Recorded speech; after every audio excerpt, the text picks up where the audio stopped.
बिरुवा चाहिँ नकटोस् है।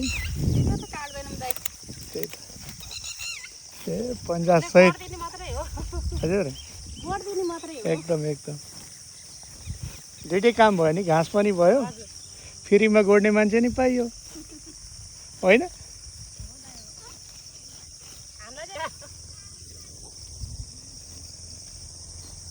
यो अलिकति हुर्काउँ भनेको अब दिँदैनन् यहाँका मान्छेले, सधैँ आगो मात्रै लगाइदिन्छन्।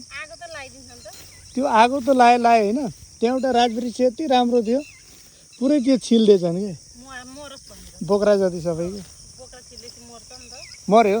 अस्ति आउँदा अलिअलि हरियो थियो, आज त गएछ परमधाम। रोप्नु त नि, आज एकादशी हो नि त, ताताले हुँदैन नि पहिले। अहिले हामीले बिरुवा रोप्दैछौँ नि, त्यो हुर्केसी चाहिँ हुँदैन, फेरि रोप्नुपर्छ। ढुङ्गालाई पहिला मूर्ति बनाउँदा फेरि त खोप्ने हो नि त, मूर्ति भइसकेपछि पूजा हो होइन। यसलाई अहिले सार्दैछौँ।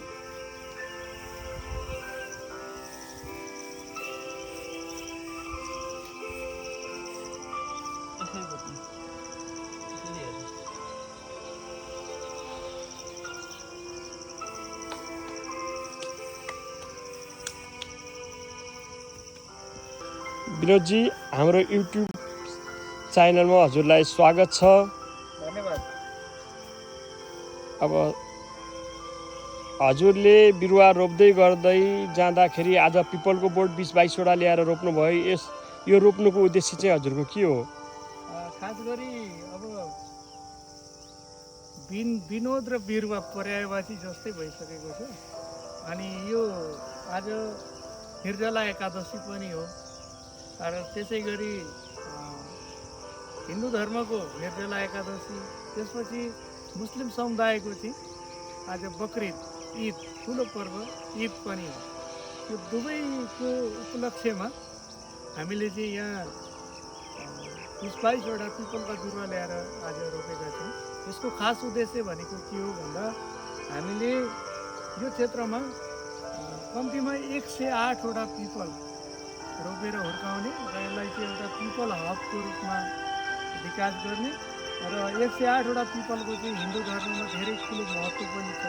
108वटा पिपलमा एकै दिन तपाईँले बिहान पानी हाल्नुभयो भने त्यो चाहिँ कतिवटा तीर्थ बराबरको पुण्य प्राप्त हुन्छ भन्ने कुरा शास्त्रमा पनि उल्लेख छ। त्यसर्थ यसमा हामीले 108वटा पिपल रोप्ने हाम्रो मुख्य उद्देश्य हो। आज हामीले 20-22वटा रोपेका छौँ। यदि तपाईँहरू पनि कोही यो 108 पिपल अभियानमा सहभागी हुन चाहनुहुन्छ भने स्वतस्फूर्त रूपमा आफ्नो वरिपरि भएको पिपलका बिरुवाहरू ल्याएर यो ठुलो एरिया छ, यो 3 बिघाभन्दा बढीको एरिया छ। यो एरियामा चाहिँ यो छेउछेउमा यतापट्टि अलिकति देखाइदिनुहोस् न। यतापट्टि चाहिँ यो अलिकति खोलाको तिर भएको हुनाले यता अलिकति माटो चाहिने बल्ल छ। यो साइडमा चाहिँ पिपल नहुन सक्छ। तपाईँहरूले यही साइडमा यो जङ्गल यतापट्टि यो जङ्गलपट्टिको साइडमा चाहिँ हामीले एक लाइन रोपेका छौँ।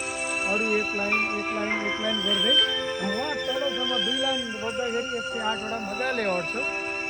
तसर्थ यहाँहरूलाई म के अनुरोध गर्न चाहन्छु भन्दा आफ्नो जन्मदिन, विवाह एनिभर्सरी, अन्य पुण्य कर्महरूमा पितृ दिवसका कार्यक्रमहरूमा चाहिँ यहाँहरूले यहाँ ल्याएर पिपल बर रोपिदिनु। यो पिपल भनेको चाहिँ एक पुस्ताको लागि मात्रै हुँदैन, यो कम्तीमा 3 पुस्ता 4 पुस्ताले चाहिँ यसको छाया उपयोग गर्न पाउँछ। यो चाहिँ एकदम ठुलो पुण्यको काम पनि हो। यो पिपल रोप्नाले, पिपल हुर्काउनाले पितृ दोषबाट पनि मुक्ति पाइन्छ भन्ने पनि प्रचलन रहेको छ। त्यसर्थ म यहाँहरूलाई यहाँ पिपल यो 108 पिपल अभियानमा सहभागी भइदिनु हुन म अनुरोध गर्दछु। हजुरले आज यो